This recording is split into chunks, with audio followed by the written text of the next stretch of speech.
Good afternoon to all. আজি মই আপোনালোকৰ ওচৰত পুনৰবাৰ ইউনিট 8ৰ বিত্তীয় শিক্ষাৰ ওপৰত শেষৰ অংশটো আলোচনা কৰিবলৈ লৈছো। ইতিমধ্যে আমাৰ বিত্তীয় শিক্ষাৰ ওপৰত মই আগৰ পাঠত যথেষ্টখিনি আমাৰ বিত্তীয় শিক্ষা আৰু কাৰিকৰী শিক্ষা ব্যৱস্থা ভাৰতবৰ্ষত কেনেকুৱা আৰু কেনেদৰে বিকাশ সাধন হৈছিল এই বিষয়ে আলোচনা কৰিছিলো। আজি মই আপোনালোকৰ পথত আলোচনা কৰিবলৈ লৈছো যে এই বিত্তীয় শিক্ষা আমাৰ ভাৰতবৰ্ষৰ শিক্ষা ব্যৱস্থাত কি ধৰণে আৰু কেই প্ৰকাৰে ভাগ কৰা হয়। আমাৰ ভাৰতবৰ্ষ এখন কৃষি প্ৰধান দেশ। ভাৰতবৰ্ষ এখন হৈছে গণতান্ত্ৰিক দেশ। এখন গণতান্ত্ৰিক দেশ ভালদৰে পৰিচালিত হ'বলৈ হ'লে আমাৰ কিছুমান কি লাগিব, বৃত্তিমূলক শিক্ষা ব্যৱস্থা আগবঢ়াই নিব লাগিব। যিহেতু ভাৰতবৰ্ষ এখন কৃষি প্ৰধান দেশ, কৃষিক লৈ পেলাই আমাৰ ভাৰতবৰ্ষৰ অৰ্থনীতি আমি আগবঢ়াই নিব লাগিব। তাৰ বাবে আমি কি কৰিব লাগিব, বিত্তীয় শিক্ষাৰ মাধ্যমেৰে আমি এনেকুৱা কিছুমান বিষয় অন্তৰ্ভুক্ত কৰিব লাগিব, যিসমূহ বিষয় অন্তৰ্ভুক্তকৰণৰ জৰিয়তে আমি কিছুমান কি পাওঁ, আংশিকভাৱে আমি কিছুমান অংশকালীনভাৱে আমি কিছুমান বিষয় ভাগ কৰি দিব পৰা যায়। গতিকে আমি কি কি সীমাবদ্ধতাৰ ভিতৰত আমি বিত্তীয় শিক্ষা ব্যৱস্থা আমি আগবঢ়াই নিম, এই বিষয়ে আমি এতিয়া বৰ্তমান আলোচনা কৰিম যে আমাৰ বিত্তীয় শিক্ষা কেই প্ৰকাৰে ভাগ কৰা হয়। আমাৰ বিত্তীয় শিক্ষা মূলতঃ প্ৰথমটো ভাগেই হৈছে কৃষি। গতিকে আমাৰ ভাৰতবৰ্ষখন যিহেতু কৃষি প্ৰধান দেশ, কৃষিৰ ওপৰতে আমাৰ কি হয়, ভাৰতবৰ্ষৰ বহু সংখ্যক জনতা নিৰ্ভৰ কৰি আছে। যিহেতু বহু সংখ্যক জনতা আমাৰ কৃষিৰ ওপৰতে নিৰ্ভৰশীল, গতিকে আমি কৃষি প্ৰধান অঞ্চলবিলাকত আমি কিছুমান এনেকুৱা বিষয়বস্তু কৃষি বিষয়ৰ যোগেদি অৰ্থাৎ এগ্ৰিকালচাৰৰ মাধ্যমেৰে আমি কি কৰিব লাগিব, এই শিক্ষা ব্যৱস্থা দিব লাগিব। যাৰ বাবে আমাৰ ভাৰতবৰ্ষৰ বহুতো ঠাইত আমাৰ কৃষি বিশ্ববিদ্যালয়কে ধৰি কৃষি গৱেষণা কেন্দ্ৰ স্থাপন কৰা হৈছে আৰু কৃষিৰ লগত জড়িত বহুতো বিষয়বস্তু আমাৰ উত্থাপন কৰা হৈছে। যিহেতু ভাৰতবৰ্ষ এখন কৃষি প্ৰধান দেশ, এতিয়া কৃষিত অন্তৰ্ভুক্ত হোৱা আমাৰ পাঠ্যক্ৰমসমূহ কেনেকুৱা হ'ব লাগিব। আমাৰ কৃষিত অন্তৰ্ভুক্ত হোৱা পাঠ্যক্ৰমসমূহ হ'ব লাগিব, আমাৰ গো পালনৰ ব্যৱস্থা থাকিব লাগিব, যাৰ পৰা আমি অধিক পৰিমাণে দুগ্ধ পাওঁ আৰু এই দুগ্ধৰ পৰা আমি বিভিন্ন বস্তু, দৈ, ক্ৰীম, পনীৰৰ পৰা ধৰি আমি বিভিন্ন বস্তু আমি কি কৰিব পাৰোঁ, উৎপাদিত কৰিব পাৰোঁ। তাৰ বাবে আমি দুগ্ধ পৰিচালনাৰ বাবে আমি দুগ্ধ ব্যৱসায় বা দুগ্ধ বিষয়ৰ ওপৰত আমি বিষয়বস্তু ৰাখিব লাগিব। ইয়াৰ উপৰিও আমাৰ উৎপাদনশীলতা কৃষিত অন্তৰ্ভুক্ত এটা বিষয়বস্তু, আৰু আমাৰ যদি ভাল উৎপাদন নহয় তেতিয়াহ'লে আমি কৃষিৰ পৰা সুফল পাব নোৱাৰিম। আমাৰ ভাৰতবৰ্ষত যিহেতু জনসংখ্যা আমাৰ বহু পৰিমাণে আমাৰ চীনৰ সমানকে আমাৰ ওচৰ চুবুৰীয়া আমাৰ ৰাষ্ট্ৰ চীনৰ সমপৰ্যায়ৰ হৈ পৰিছে। গতিকে ভাৰতবৰ্ষত ইমান জনসাধাৰণৰ বিপৰীতে আমাৰ উৎপাদন ক্ষমতা কিমানখিনি উৎপাদনে আমাৰ ভাৰতবৰ্ষৰ মানুহক টনকিয়াল কৰিব পাৰিব, কি বস্তু আমি উৎপাদন কৰিব পাৰিম, এই বিভিন্ন বিষয়সমূহ আমি কি কৰিব লাগিব, পাঠ্যক্ৰমত অন্তৰ্ভুক্ত কৰিব লাগিব। গতিকে আমি উৎপাদিত বস্তুসমূহৰ বিষয়ে আমি উৎপাদন কেনেকৈ কৰিব পৰা যাব, উৎপাদনৰ বিষয়বস্তু আমি কিদৰে আমি আগবঢ়াই নিব পাৰিম, এই বিভিন্ন বিষয়বস্তুসমূহৰ অন্তৰ্ভুক্ত আমাৰ কৃষিত অন্তৰ্ভুক্ত এটা বিষয়বস্তু। ইয়াৰ উপৰিও আমাৰ বছৰটোত যাতে এটা সময়তে বছৰটোত আমি ভিন আমি কৃষি বিষয়বস্তু বা কৃষিক আমি সামৰি ল'ব পাৰোঁ, বিভিন্ন আমি কৃষিমূলক বিষয়ৰ ওপৰত আমি খেতি বাতি কৰিব পাৰোঁ। তাৰ বাবেও আমাৰ কিছুমান হৰ্টিকালচাৰেল বিষয়বস্তু আমাৰ অন্তৰ্ভুক্ত কৰিব লাগিব। ইয়াৰ উপৰিও আমাৰ যিটো আমাৰ যিটো মাছৰ বিভাগ আছে, মৎস্য বিভাগ, যিটো আমাৰ খাদ্যৰ তালিকাৰ এটা গুৰুত্বপূৰ্ণ বিষয়বস্তু, যিয়ে আমাৰ কেলছিয়ামৰ পৰা আদি কৰি বিভিন্ন ধৰণৰ আমাৰ প্ৰয়োজনসমূহ, শৰীৰৰ প্ৰয়োজনসমূহ পূৰণ কৰাত সহায় কৰে। এই মৎস্য উৎপাদনো আমাৰ কৃষিৰ এটা বিভাগ হৈ পৰিছে আৰু কৃষিৰ ক্ষেত্ৰত আমি মৎস্য উৎপাদনো এটা বিষয় হিচাপে অন্তৰ্ভুক্ত কৰিব আমি পাৰোঁ। ইয়াৰ উপৰিও আমাৰ পশুপালন হাঁহ, মুৰ্গী ইত্যাদিকে ধৰি বিভিন্ন চৰাইবিলাকক, বিভিন্ন গৰু, ম'হ, গাহৰি পালন, এইবিলাকক আমি কিদৰে প্ৰতিপালন কৰিম, তাৰ এটা আমাৰ বিভাগীয় কৰ্তৃপক্ষ কৃষি বিভাগত বা কৃষি নিচিনা আমি বিষয় এটাত অন্তৰ্ভুক্ত কৰিব পাৰোঁ, যিটো বৰ্তমান সময়ত এটা বিত্তীয় কোৰ্চ হিচাপে বা বৃত্তিমূলক বিষয় হিচাপে ইয়াৰ অন্তৰ্ভুক্ত কৰিব পৰা হৈছে। ইয়াৰ উপৰিও আমাৰ কিছুমান ব্যৱসায় আৰু বাণিজ্য, কমাৰ্চ, আমাৰ ব্যৱসায় আৰু যদি বাণিজ্য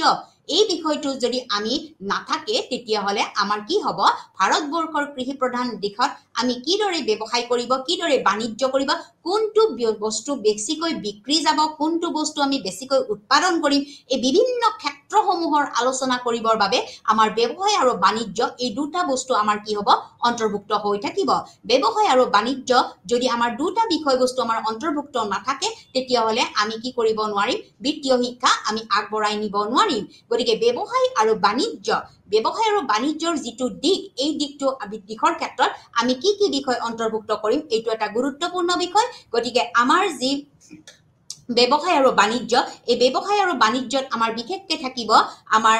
বেংকিং আমাৰ যিটো বেংকৰ লেনা-দেনা আমি ক'ত লেনা-দেনা কৰিব কৃষকসকলে ক'ৰ পৰা ঋণ পাব এই বিষয়বস্তুটো আমাৰ অন্তৰ্ভুক্ত থাকিব তাৰ উপৰিও আমাৰ যিবিলাক বিষয়মূলক ডেমনষ্ট্ৰেশ্যন নিৰ্দেশনামূলক বিষয়বস্তু আমাৰ অন্তৰ্ভুক্ত থাকিব ইয়াৰ উপৰিও আমি যিবিলাক ইঞ্চুৰেঞ্চ কৰোঁ আমি যিবিলাক ইঞ্চুৰেঞ্চ কৰি থওঁ বিভিন্ন আমাৰ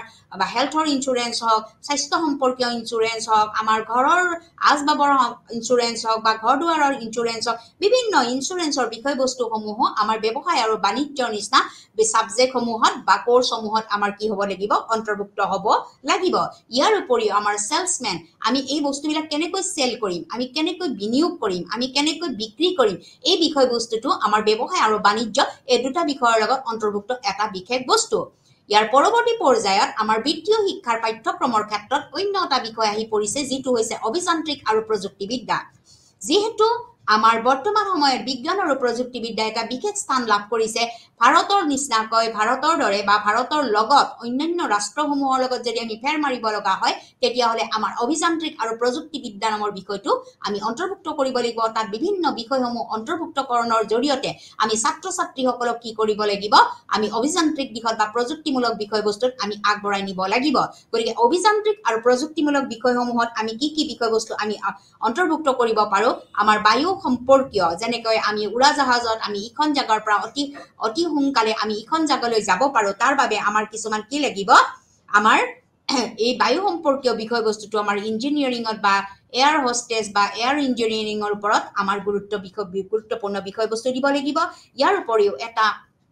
মহল গঠন অৰ্থাৎ বিল্ডিং কনষ্ট্ৰাকচন কেনেকৈ মহলসমূহ গঠন কৰা হয় মহলসমূহ গঠনৰ ক্ষেত্ৰত বিভিন্ন যেনেকৈ এখন হোটেল গঠনৰ ক্ষেত্ৰত বা এটা শিক্ষানুষ্ঠান গঠনৰ ক্ষেত্ৰত এই বিভিন্ন বিষয়সমূহ আমাৰ অভিযান্ত্ৰিক আৰু প্ৰযুক্তিবিদ্যাৰ লগত জড়িত হৈ থাকে ইয়াৰ উপৰি আমাৰ যিবিলাক ৰাস্তা আছে কিছুমান আমাৰ ৰাষ্ট্ৰীয় ঘাইপথ আছে কিছুমান আমাৰ গ্ৰাম্য অঞ্চলৰ ঘাইপথ আছে সৰু সৰু ঘাইপথ আছে উপপথ আছে এই উপপথসমূহ বা ঘাইপথসমূহ নিৰ্মাণকৰণৰ ক্ষেত্ৰতো আমাৰ অভিযান্ত্ৰিক আৰু প্ৰযুক্তিবিদ্যাই এটা কি কৰিছে গুৰুত্বপূৰ্ণ স্থান লাভ কৰিছে আৰু এই বিষয়টো আমাৰ অভিযান্ত্ৰিক আৰু প্ৰযুক্তিবিদ্যাত অন্তৰ্ভুক্ত কৰা হৈছে ইয়াৰ উপৰিও আমাৰ গ্ৰাম্য অঞ্চলৰ কিছুমান অভিযান্ত্ৰিক দিশ আমাৰ গ্ৰাম্য অঞ্চলৰ সমূহত কিছুমান এনেকুৱা ধৰণৰ আমাৰ কাৰখানা আছে কল কাৰখানা আছে এই কল কাৰখানাসমূহৰ যিটো প্ৰযুক্তিমূলক বিষয় এই বিষয়টো যদি ভালদৰে আমি আগবঢ়াই নিব লাগে তাত যদি কোনো খুটখাট থাকিব লগা নহয় তাৰ বাবে আমি অভিযান্ত্ৰিক আৰু প্ৰযুক্তিবিদ্যাত আমি কি কৰিব লাগিব গ্ৰাম্য আমি যিটো অভিযান্ত্ৰিক বিষয়সমূহ অন্তৰ্ভুক্ত কৰিব লাগিব ইয়াৰ উপৰিও আমাৰ বিভিন্ন ধৰণৰ কম্পিউটাৰৰ বিষয়বস্তুসমূহ আমি ইয়াতে অন্তৰ্ভুক্ত কৰিব লাগিব যাতে প্ৰত্যেকটো বস্তুৰে আমি কি কৰিব পাৰোঁ বিষয়বস্তুসমূহ আমি তাত লিপিবদ্ধ কৰিব পাৰোঁ গতিকে আমাৰ কথা হৈছে যে আমাৰ যিটো অভিযান্ত্ৰিক বা প্ৰযুক্তিবিদ্যা আছে এই অভিযান্ত্ৰিক বা প্ৰযুক্তিবিদ্যাই বৰ্তমান সময়ত আমাৰ বিত্তীয় শিক্ষাৰ পাঠদানৰ এটা গুৰুত্বপূৰ্ণ স্থান লাভ কৰিছে ইয়াৰ উপৰিও আমাৰ অন্য এটা বিষয়বস্তু হৈছে সেইটো হৈছে আমাৰ কি স্বাস্থ্য আৰু পেৰামেডিকেল বিভাগ গতিকে মানুহৰ যদি স্বাস্থ্য ভালে নাথাকে মানুহৰ যদি হেল্থটো ভালে নাথাকে মানুহৰ মনটো ভালে নাথাকিব গতিকে মানুহৰ স্বাস্থ্য ভালকে আমি তদাৰক কৰিবলৈ হলে বা ভালকৈ ৰাখিবলৈ হলে আমি স্বাস্থ্য বিভাগটো কি কৰিব লাগিব উন্নীতকৰণ কৰিব লাগিব গতিকে আমি স্বাস্থ্য বিভাগটো উন্নীতকৰণ কৰিবলৈ যাওঁতে আমি যে স্বাস্থ্য আৰু পেৰামেডিকেলৰ বিষয়সমূহ আমি কি কৰিব লাগিব বিত্তীয় শিক্ষাৰ বিষয়সমূহত অন্তৰ্ভুক্ত কৰিব লাগিব গতিকে মানুহৰ স্বাস্থ্য যাতে ভালদৰে তেওঁলোকে স্বাস্থ্যসন্মতভাৱে থাকিব পাৰে স্বাস্থ্যসন্মত দিহা পৰামৰ্শসমূহ ল'ব পাৰে তাৰ বাবে আমাৰ কি থাকিব লাগিব কিছুমান দিক থাকিব লাগিব যে কিদৰে আমাৰ হস্পিটালসমূহ চাফ চিকুণকৈ ৰখা হয় এই এটা বিষয়ত অন্তৰ্ভুক্ত কৰিব লাগিব বা আমাৰ যিটো লেবৰেটৰী বিভাগ আছে এই লেবৰেটৰী বিভাগটোত আমাৰ যিবিলাক লেবৰেটৰীজ বিলাক আছে এই লেবৰেটৰীজ বিলাকে কি ধৰণে তেওঁলোকে কামবিলাক নিয়ন্ত্ৰিত কৰিব এই বিষয়টো আমাৰ স্বাস্থ্য আৰু পেৰামেডিকেল বিভাগত অন্তৰ্ভুক্ত থাকিব ইয়াৰ উপৰিও আমাৰ এক্সৰে বিভিন্ন ধৰণৰ আমাৰ শৰীৰৰ ভিতৰত কি হৈছে অংশসমূহত কেনেকুৱা ধৰণৰ অসুবিধা হৈছে এই অসুবিধাসমূহৰ ফলাফল উপযুক্ত ফলাফল লাভ কৰিবলৈ হলে আমাৰ এক্স-ৰে বিভাগ এটা থাকিব লাগিব যে বিভাগটোৰ জৰিয়তে বিভিন্ন প্ৰতিচ্ছবিসমূহ লৈ পেলাই মানৱ জীৱনৰ শৰীৰৰ বিভিন্ন প্ৰতিচ্ছবিসমূহ লৈ পেলাই আমাৰ স্বাস্থ্য বিভাগৰ বা বিভিন্ন আমাৰ ডক্টৰে বা চিকিৎসকসকলে পৰামৰ্শ দি যাব যিটো বিষয়ও আমাৰ স্বাস্থ্য আৰু পেৰামেডিকেল বিভাগত কি কৰা হৈছে অন্তৰ্ভুক্ত কৰা হৈছে ইয়াৰ উপৰিও আমাৰ কি আছে কিছুমান মানুহৰ হস্পিটেলিটি কেনেকৈ আমাৰ হস্পিটেলখনৰ যিকোনো ধৰণৰ আমাৰ শৌচাগাৰ হওক যিকোনো ধৰণৰ শৌচাগাৰৰ ব্যৱস্থা বা পানী খোৱাৰ ব্যৱস্থা পানী যোগানৰ ব্যৱস্থা এইবিলাকৰ স্বাস্থ্যসন্মত দিশসমূহৰ বাবেও কিছুমান পাঠ্যক্ৰম আমাৰ স্বাস্থ্য আৰু পেৰামেডিকেল বিভাগত কি কৰা হৈছে অন্তৰ্ভুক্ত কৰা হৈছে ইয়াৰ পৰৱৰ্তী পৰ্যায়ত অন্য এটা গুৰুত্বপূৰ্ণ দিশ হৈছে আমাৰ বিত্তীয় শিক্ষাৰ যিটো হৈছে যে গৃহ বিজ্ঞান বা গৃহস্থ বিজ্ঞান যাক কোৱা হয় ইংৰাজীত যে ডমেষ্টিক সায়েন্স গতিকে বা হোম সায়েন্স গতিকে হোম সায়েন্স হৈছে এনেকুৱা এটা বিষয় যিটো সময়ত আমাৰ ভাৰতবৰ্ষৰ মহিলাসকলে যিসকল মহিলাই সাধাৰণতে চাকৰি কৰা নাছিল এই মহিলাসকলক সাধাৰণতে বিভিন্ন ধৰণৰ বিষয়সমূহ তদাৰক কৰিবৰ বাবে আমাৰ কি কৰা হৈছে গৃহস্থ বিজ্ঞান বিভাগ বা গৃহ বিজ্ঞান বিভাগ হিচাপে তেওঁলোকে কিদৰে ভালদৰে ঘৰুৱা বিষয়বস্তুসমূহ বা ঘৰুৱা যিবিলাক তেওঁলোকে বস্তু বনায় মানুহৰ খাদ্য বনায় এই খাদ্যসমূহক কেনেকৈ বিজ্ঞানসন্মত ৰূপ দিব পাৰি তাৰ বাবে আমাৰ হোম সায়েন্স বা গৃহ বিজ্ঞান হিচাপে এটা বিভাগ আহি পৰিল আৰু যি বিভাগটোৰ জৰিয়তে বৰ্তমান সময়ৰ মহিলাসকলে তেওঁলোকে নিজকে কি কৰিব পাৰিছে বিজ্ঞানসন্মত বিষয়বস্তুসমূহ তেওঁলোকে গৃহত অন্তৰ্নিৱেশ কৰিব পাৰিছে গৃহত প্ৰৱেশ কৰিব পাৰিছে আৰু এনেকুৱা ধৰণৰ কিছুমান নিউট্ৰিয়াছ বা আমাৰ পৰিপুষ্টি সাধক খাদ্য বনাবলৈ তেওঁলোকে প্ৰস্তুত কৰি তুলিছে এতিয়া পৰিপুষ্টিমূলক খাদ্য ব্যৱস্থা কৰিবলৈ যাওঁতে যে আমি যিবিলাক খাদ্য খাওঁ এই খাদ্যবিলাক কিদৰে সংৰক্ষিত কৰি ৰাখিব পাৰি এইবিলাক খাদ্য কিদৰে ভালদৰে স্বাস্থ্যসন্মতভাৱে সংৰক্ষিত কৰিব পাৰি ইয়াক কি ধৰণে গঠন কৰি বিভিন্ন আমি খাদ্য প্ৰস্তুতকৰণ কৰিব পাৰো তাৰ ওপৰতো আমাৰ বিভিন্ন বিষয়সমূহ কি কৰা হৈছে আমাৰ গৃহ বিজ্ঞান বিভাগত অন্তৰ্ভুক্ত কৰা হৈছে ইয়াৰ উপৰিও আমাৰ কি হৈছে প্ৰাক-প্ৰাথমিক পৰ্যায়ৰ যিবিলাক বিদ্যালয় আছে এই প্ৰাক-প্ৰাথমিক পৰ্যায়ৰ বিদ্যালয়ৰ ছাত্ৰ-ছাত্ৰীসকলক কি ধৰণে আমি কি কৰিব পাৰো কি ধৰণে তেওঁলোকক পৰিচৰ্চা কৰিব পাৰো কি ধৰণে তেওঁলোকে চাফ-চিকুণতা লাভ কৰিব পাৰে মাতৃসকলকো ইয়াক প্ৰশিক্ষণ দিয়াৰ ব্যৱস্থা আমাৰ কি কৰা হৈছে গৃহ বিজ্ঞান বিভাগত অন্তৰ্ভুক্ত কৰা হৈছে ইয়াৰ উপৰিও আমাৰ কিছুমান কি আছে মানৱীয়তা আমাৰ মানৱীয়তা দিশত বা শৈক্ষিক দিশত বা অন্যান্য দিশতো আমাৰ আৰু এটা সীমাবদ্ধতা বা সীমাত অন্তৰ্ভুক্ত কৰা এটা বিত্তীয় শিক্ষাৰ পাঠ্যক্ৰম আছে যাক আমি কৈছো মানৱীয়তা আৰু শিক্ষা অৰ্থাৎ আমাৰ হিউমেনিটিজ বুলি ক'লে আমি সকলো প্ৰকাৰৰ বিষয়বস্তু অকল আমাৰ কৃষি হওক বা ব্যৱসায় হওক বাণিজ্য হওক অভিযান্ত্ৰিক বিষয় হওক বা স্বাস্থ্য হওক বা গৃহস্থ বিজ্ঞানৰ উপৰিও অন্যান্য আৰু কিছুমান বিষয় আছে যি বিষয়সমূহ আমাৰ কি কৰা হয় মানৱীয় দিশসমূহৰ ওপৰত বিচাৰ কৰা হয় আৰু ইয়াৰ ওপৰত আমাৰ শিক্ষা প্ৰদান কৰা হয় উদাহৰণস্বৰূপে আমি যদি কওঁ এখন গৃহ বা এটা ঘৰৰ 3টা বা 4টা বা 5টা ৰুমেৰে মানুহৰ কি হৈ থাকে সংযোজন হৈ থাকে ইয়াত বিভিন্ন ধৰণৰ কি থাকে লেট্ৰিন বাথৰুমৰ পৰা আদি কৰি বিভিন্ন ধৰণৰ আমাৰ কলা কৌশলৰে এখন ঘৰ সুসজ্জিত কৰিব পাৰি এই ঘৰটো লাগে আমাৰ মাটিৰ ঘৰ হওক এই ঘৰটো লাগে আমাৰ পকাৰ ঘৰ হওক এইটো লাগে আমাৰ বিজ্ঞানসন্মত বহুত উচ্চ পৰ্যায়ৰ মহলা হওক গতিকে এই সকলোবিলাক বিষয়বস্তু কিদৰে সজাব পাৰি কিদৰে কম মাটিত কম টকা খৰচ কৰি পেলাই এটা ঘৰ সুসজ্জিত কৰিব পাৰি যাক ইংৰাজীত কোৱা হয় ইণ্টেৰিয়ৰ ডিজাইন এই ইণ্টেৰিয়ৰ ডিজাইন বা আমাৰ ঘৰ সুসজ্জিতকৰণৰ যিবিলাক দিহা পৰামৰ্শৰ পাঠ্যক্ৰম এই পাঠ্যক্ৰমটো আমাৰ মানৱীয়তা দিশত অন্তৰ্ভুক্ত হোৱা এটা বিশেষ পাঠ্যক্ৰম বুলি আমি ভাবিব পাৰো দ্বিতীয়তে হৈছে আমাৰ ভ্ৰমণ কৰিবৰ বাবে আমাৰ কি হয় ভ্ৰমণ এটা হৈছে কি মানুহৰ এটা শক্তি যোগান ধৰে মানুহে ভ্ৰমণ কৰি ভাল পায় বহু মানুহে ভ্ৰমণ কৰি ভাল পায় কেনেদৰে তেওঁলোকে ভ্ৰমণ কৰিব তেওঁলোকে কেনেকুৱা ধৰণৰ নিৰ্দেশনা পাব তেওঁলোকে কিদৰে যাব তেওঁলোকে ট্ৰেভেলিংটো কেনেদৰে ভ্ৰমণটো কিদৰে কৰিব এই বিভিন্ন বিষয়বস্তু সমূহৰ জ্ঞান অৰ্জন কৰিবৰ বাবেও আমাৰ মানৱীয়তা বিষয়ত অন্তৰ্ভুক্ত অন্য এটা বিষয় হৈছে ভ্ৰমণ সম্বন্ধীয় বিষয় কিদৰে তেওঁলোকক গাইডলাইন দিয়া যাব তেওঁলোকক কিদৰে নিৰ্দেশনা দিয়া যাব বা তেওঁলোকৰ এই যিটো পৰিচালনাৰ দিশ গতিকে ট্ৰেভেল মেনেজমেন্ট বা টুৰিজিম আমাৰ ডিপাৰ্টমেন্ট যিটো বিভাগ আছে এই বিভাগটো আমাৰ মানৱীয় শিক্ষা ব্যৱস্থাত অন্তৰ্ভুক্ত অন্য এটা বিষয় ইয়াৰ উপৰিও আমাৰ কিছুমান কি আছে মিউজিক যেটো আমাৰ সংগীত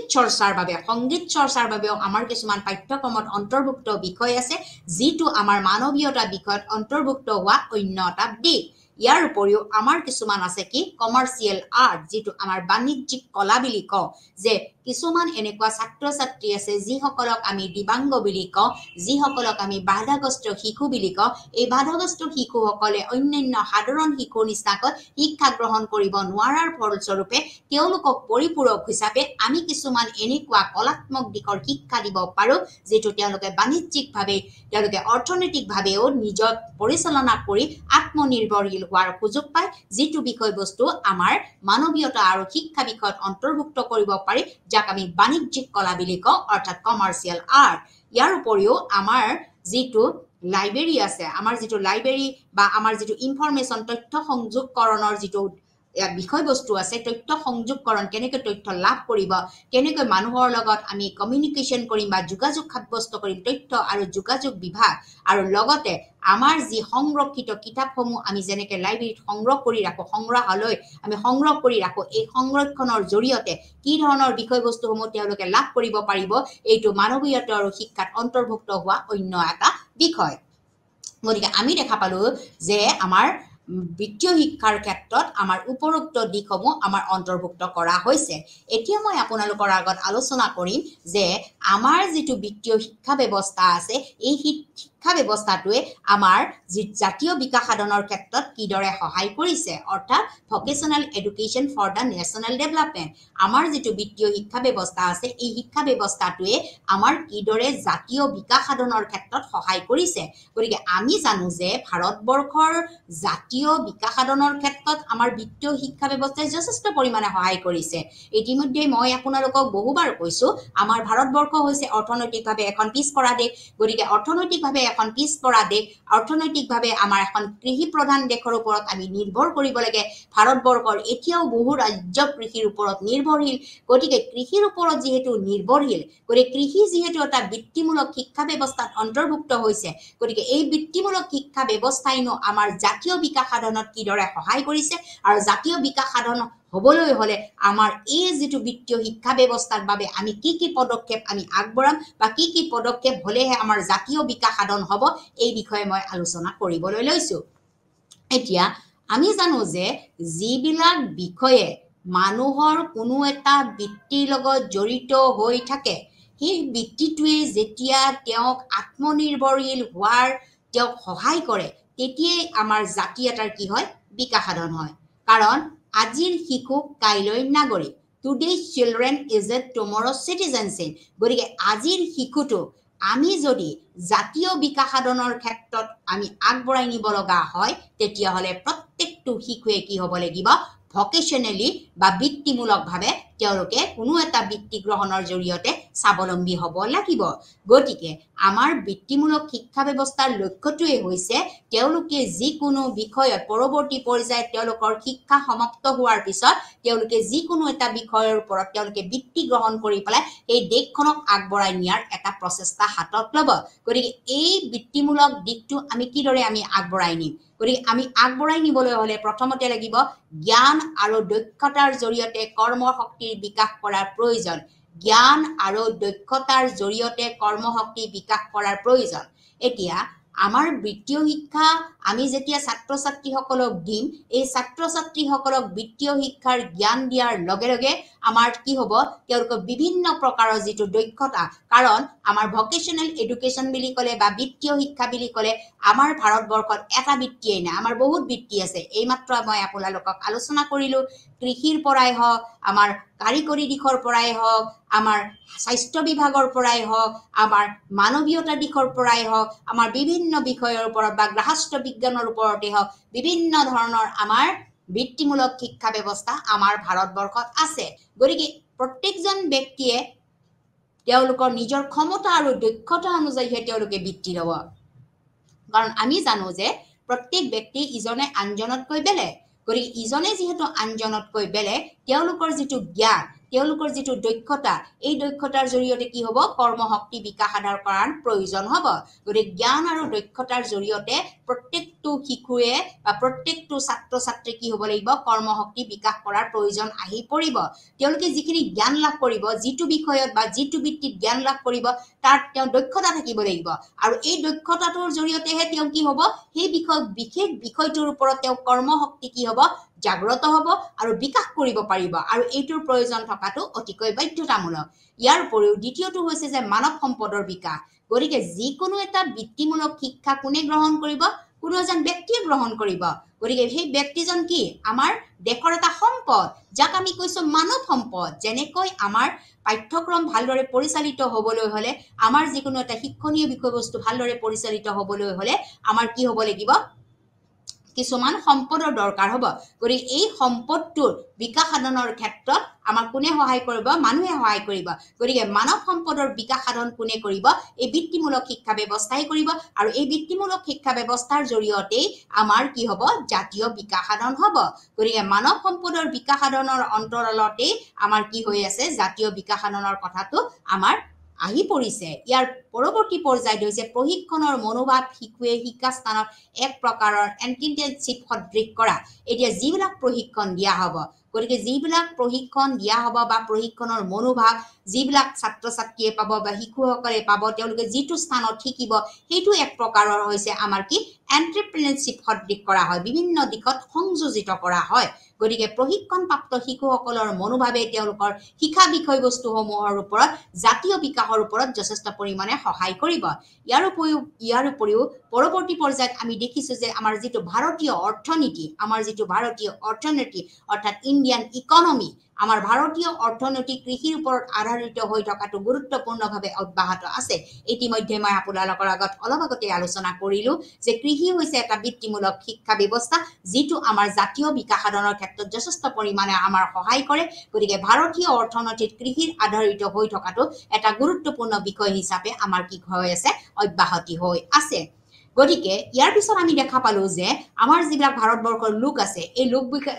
লোকসকল যিসকল ব্যক্তি আছে এই ব্যক্তিসকলে এনহেৰিট কৰিবলৈ হলে ইয়াৰ উপাদানবোৰৰ জৰিয়তে আমি নলেজৰ ব্যৱহাৰ কৰিব লাগিব গতিকে আমাৰ ব্যক্তিসকলে কি কৰিব লাগিব যিবিলাক উপাদানৰ জৰিয়তে আমাৰ বিত্তীয় শিক্ষা ব্যৱস্থা আগবঢ়াই নিব লাগে এই বিত্তীয় শিক্ষা ব্যৱস্থা আগবঢ়াই নিব লাগিলে ইয়াত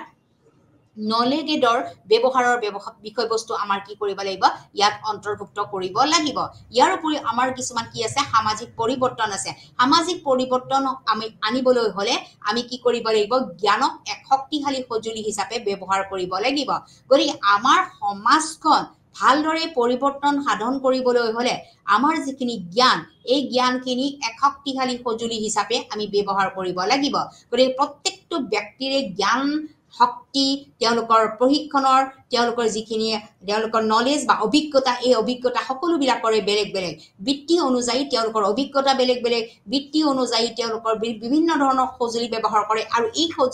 সঁজুলিটোকে তেওঁলোকে শক্তিশালী সঁজুলি হিচাপে ব্যৱহাৰ কৰি পেলাই কি কৰিব পাৰে সমাজখন পৰিৱৰ্তন কৰিব পাৰে গতিকে ভকেশ্যনেল এডুকেশ্যন বৃত্তীয় শিক্ষাও এটা শিক্ষা ব্যৱস্থাৰ এটা পাৰ্ট বা এটা অংশ বিশেষ আমি যেনেকৈ জানো যে শিক্ষাই কি কৰে শিক্ষা হৈছে এক শক্তিশালী সঁজুলি যাৰ জৰিয়তে আমি সমাজখন কি কৰিব পাৰো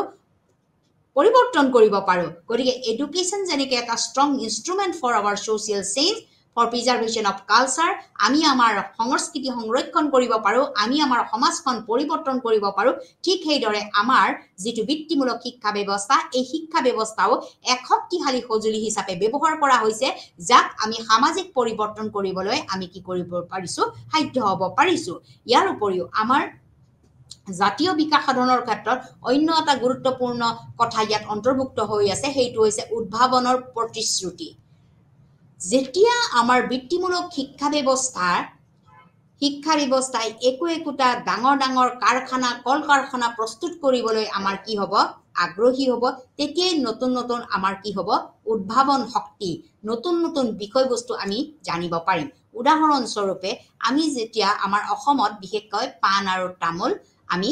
সদায় ব্যৱহাৰ কৰোঁ পাণ আৰু তামোল আমাৰ আলহী ব্যৱহাৰ কৰা আলহী আহিলে দিয়া এটা বিশেষ সমল আমাৰ অসমীয়া সমাজৰ এই যেটো পাণ তামোলৰ ব্যৱহাৰ এই তামোলৰ যেটো বাকলি এই বাকলিৰ পৰা কিছুমান বস্তু আমি নিৰ্মাণ কৰিব পাৰো এই নিৰ্মাণ কাৰ্যৰ বাবে যেতিয়া এটা কাৰখানা প্ৰস্তুত কৰি তোলা হ'ব কি বস্তুনো নিৰ্মাণ কৰিব পাৰি কেনেদৰেনো নিৰ্মাণ কৰিব পাৰি আৰু বজাৰতনো এইটো কিদৰে বিক্ৰীৰ সমল হিচাপে কি বস্তু লাভালাভ হ'ব ইয়াৰ পৰা আমি লাভালাভ পাম নে নাপাম এনেকুৱা ধৰণৰ বিষয়বস্তুবিলাকৰ আমাৰ কি হয় আমাৰ বৃত্তিমূলক শিক্ষা ব্যৱস্থাত অন্তৰ্ভুক্তকৰণ কৰা এটা বিশেষ দিশ আমি গম পালো যে তামোলৰ বাকলিৰ পৰা বা মৰাপাতৰ পাতৰ পৰা আমি বিভিন্ন ধৰণৰ বেগ বিভিন্ন ধৰণৰ কাৰ্পেট বিভিন্ন ধৰণৰ ঘৰৰ আমাৰ সা-সজ্জিতকৰণ সা-সামগ্ৰী আমি কি কৰিব পাৰো সজোৱা মেলোৱা বিষয়বস্তু আমি কিছুমান বনাব পাৰো গতিকে এই বনোৱাৰ বাবে আমাৰ কি লাগিব এটা কল কাৰখানা লাগিব এই কল কাৰখানা যে আমি বনালো আমি বনাই পেলাই তাত এটা বস্তু উদ্ভাৱন কৰিলো আমি এটা প্ৰতিশ্ৰুতিবদ্ধ হলো এইটোৱে আমাক কি কৰিলে জাতীয় বিকাশত যথেষ্ট পৰিমাণে সহায় কৰিলে গতিকে আমি দেখিলো যে বিত্তীয় শিক্ষাৰ লগত আমাৰ কি হৈ আছে জাতীয় শিক্ষা ব্যৱস্থা বা জাতীয় বিকাশ সাধনৰ কথা আমাৰ জড়িত হৈ আছে কাৰণ জাতীয় বিকাশ সাধন আমাৰ কেতিয়া হ'ব যেতিয়া ভাৰতবৰ্ষখন আমাৰ শৈক্ষিক দিশত হওক আমাৰ বিভিন্ন দিশত আমি আগবঢ়াই নিব পাৰিম তেতিয়াহে আমাৰ কি হ'ব জাতীয় বিকাশ সাধন হ'ব গতিকে আমি এই বিষয়বস্তুসমূহৰ জৰিয়তে আমি কি কৰিব পাৰো বৃত্তিমূলক শিক্ষাৰ জৰিয়তে আমি জাতীয় বিকাশ সাধনৰ কথা উপলব্ধি কৰিব পাৰো গতিকে আমি দেখিলো যে ভাৰতবৰ্ষৰ সকলোবিলাক বিষয়বস্তু বিশেষকৈ আমাৰ যিকোনো ধৰণৰ শিক্ষা ব্যৱস্থা বৃত্তিমূলক যেতিয়া শিক্ষা ব্যৱস্থা হ'ব এই বৃত্তিমূলক শিক্ষা ব্যৱস্থাৰ ক্ষেত্ৰতে আমাৰ কি হ'ব জাতীয় বিকাশৰ আধাৰৰ কথা আমাৰ গুৰুত্বপূৰ্ণভাৱে ইয়াতে আমাৰ সন্নিৱিষ্ট হৈ আছে এতিয়া পৰৱৰ্তী পৰ্যায়ত আমি আলোচনা কৰিবলৈ লৈছো আমাৰ ভাৰতবৰ্ষত এনেকুৱা এখন সমাজ আছে যিখন সমাজ আমাৰ সাধাৰণ সমাজতকৈ তেওঁলোকে এটা সীমাত আছে যাক আমি মাৰ্জিনেলাইজ সেকশন বুলি কওঁ তেওঁলোকে দুৰ্বল বা তেওঁলোকে অৰ্থনৈতিকভাৱে পিছপৰা এটা সেকশন যাক আমি মাৰ্জিনেলাইজ সেকশন বুলি কওঁ বা শাখা বুলি কওঁ সমাজৰ শাখা বুলি কওঁ তেওঁলোকৰ ক্ষেত্ৰত আমাৰ বৃত্তিমূলক শিক্ষা ব্যৱস্থানো কেনেকুৱা হ'ব পাৰে গতিকে আমাৰ বৃত্তিমূলক শিক্ষা ব্যৱস্থা বিশেষকৈ আমাৰ যিসকল ব্যক্তি আমাৰ এটা সীমাত থাকি পেলাই তেওঁলোকে বসবাস কৰি আছে অৰ্থনৈতিকভাৱে আমাৰ দুৰ্বল ব্যক্তি এই দুৰ্বল ব্যক্তিসকলৰ বাবে আমাৰ আচলতে কি ব্যৱস্থানো লোৱা হৈছে কি ব্যৱস্থাৰ জৰিয়তে তেওঁলোকৰ বৃত্তিমূলক শিক্ষা ব্যৱস্থা তেওঁলোকে গ্ৰহণ কৰি পেলাই তেওঁলোকে সৰ্বসাধাৰণ মানুহৰ লগত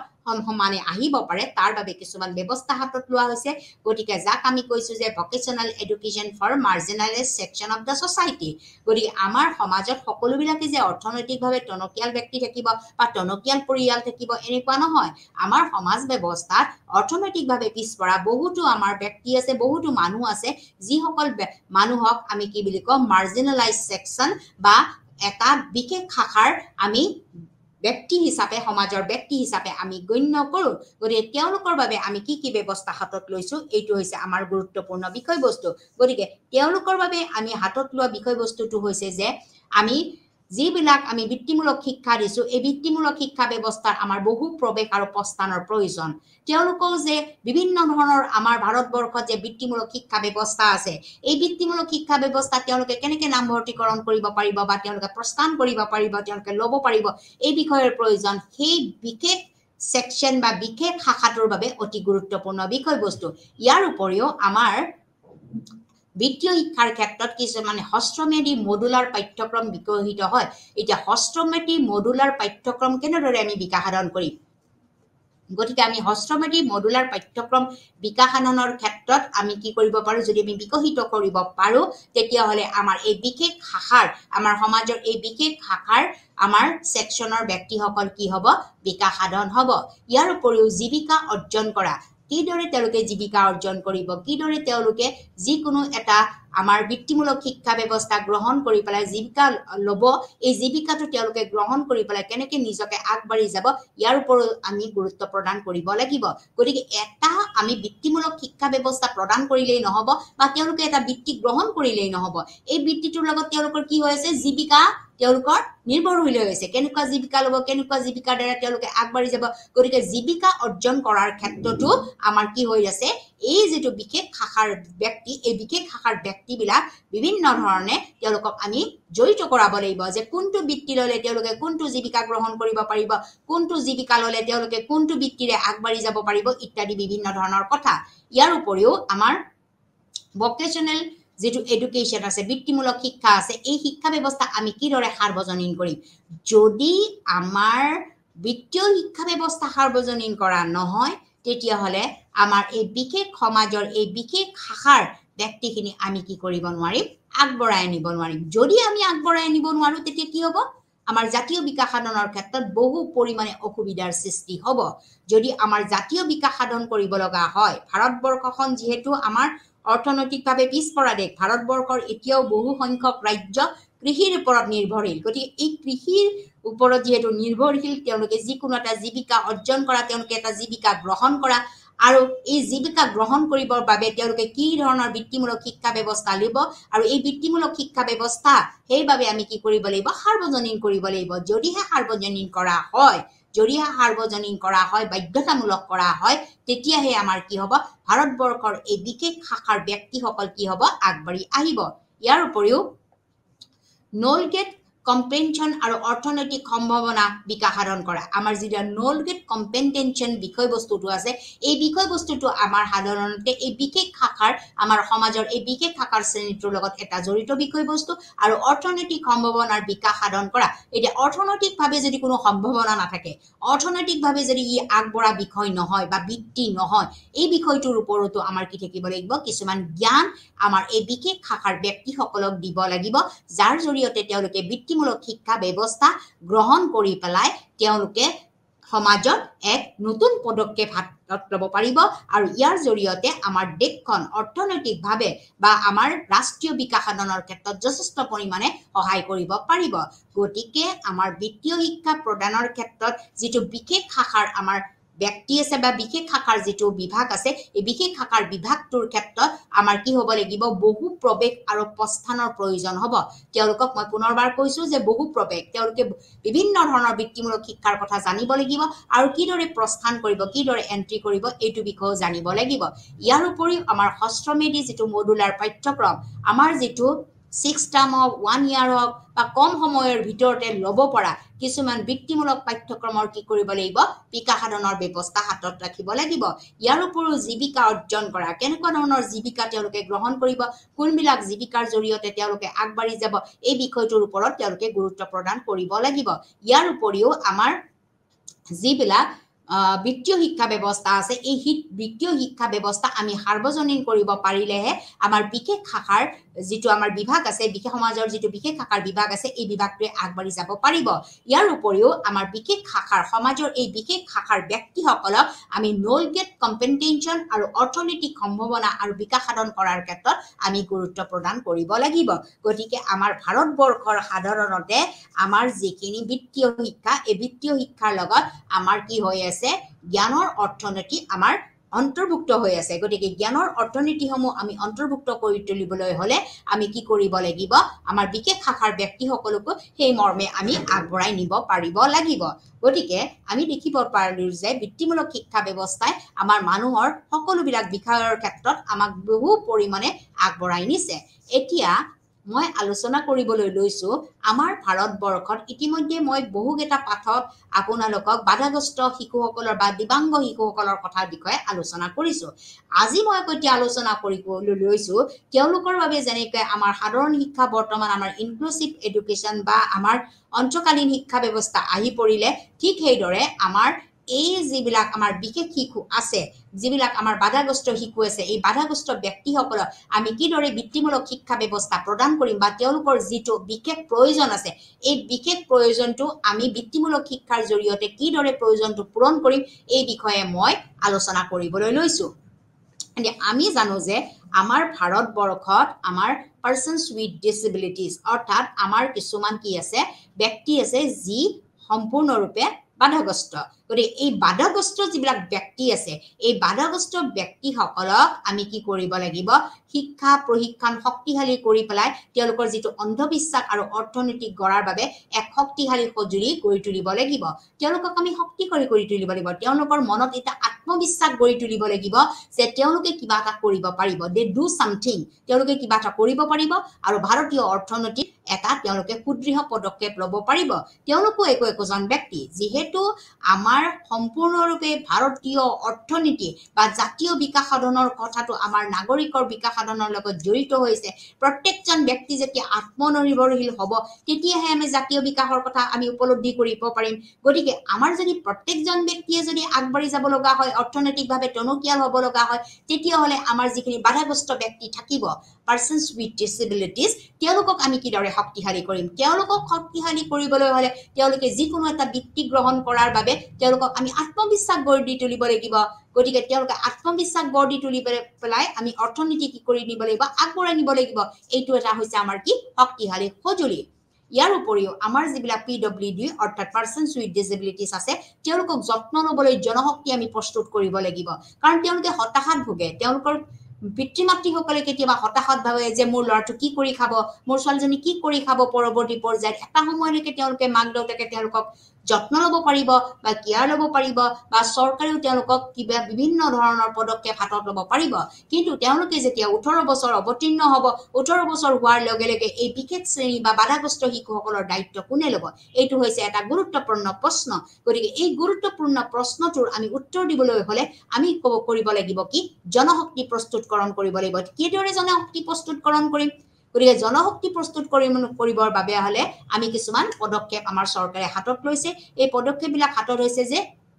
কেনেকুৱা ধৰণৰ পদক্ষেপ তেওঁলোকক প্ৰথমতে আমি কি কৰিব লাগিব তেওঁলোকৰ বাধাগ্ৰস্ততাৰ বিষয়ে আমি জানি ল'ব লাগিব গতিকে বাধাগ্ৰস্ততাৰ বিষয়ে জানি ল'বলৈ হ'লে আমাৰ 1995 যিখন PWD Act the Persons with Disabilities Act তাত আমাৰ বহুতো ধৰণৰ সা-সুবিধা দিয়া হৈছিল তাত তিনি প্ৰকাৰৰ বাধাগ্ৰস্ততা শিশুসকলৰ বাবে বিশেষ পদক্ষেপ হাতত লোৱা হৈছিল কিন্তু তাৰ পৰৱৰ্তী পৰ্যায়ত আমাৰ Right for the Persons with Disabilities 2016 আমাৰ যিখন 2016 চনৰ বাধাগ্ৰস্ত শিশুসকলৰ অধিকাৰ আইন আহি পৰিলে এই অধিকাৰ আইনখনে তেওঁলোকক বহুতো ধৰণৰ কি কৰিলে সা-সুবিধা তেওঁলোকক আগবঢ়াই দিলে তেওঁলোকে সমাজৰ এজন স্বীকৃতিপ্ৰাপ্ত ব্যক্তি হিচাপে তেওঁলোকক পৰিগণিত কৰিলে তেওঁলোকে সন্মান সহকাৰে জীয়াই থাকিব পৰাৰ এটা